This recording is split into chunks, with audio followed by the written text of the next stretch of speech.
Саламатсыз устаз, кызым 3 жашта, 1 жылдан бери судорога болуп жатат. 1 айда 3-4 жолу 6 ай муну үйгө молдо келсек, молду алып келсек, үйүңөрдө бир нерсе бар экен. Ошол кеткенде кызыңардын оорусу кетет деген экен. Ошол молдо кеткенден кийин кетет да, короче. Мен аны көрүп койгонсу эле субханалла үйүңдө. Туура, эгерде практически субханалла окуп атса, бир нерсе болуп аткан болсо, үйүндө тазалап койчу деп айтышы мүмкүн. Бирок эми үйүңдө мен барсам, мисалы үйүңдө бир нерсе жүрөт экен деп үстө тыгыдыгды басып жүрсө, анда айла жок. Кээ бир нерсени үстүнө бербей кала беребиз. Мен силерге үйдү субханалла, мен силерге үй тазалаганды үйрөткөм уже. YouTube катайын чыгарып койгом. Тура оп-оңой эле аятны болду чин ал деди. Ушундай эле кружка алчы айынан.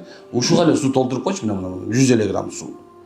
Анан мында арасында аяттын кырсын оку, канча көңүлүң толгончо оку, мен 100 жолу окусам 100 жолу оку мен.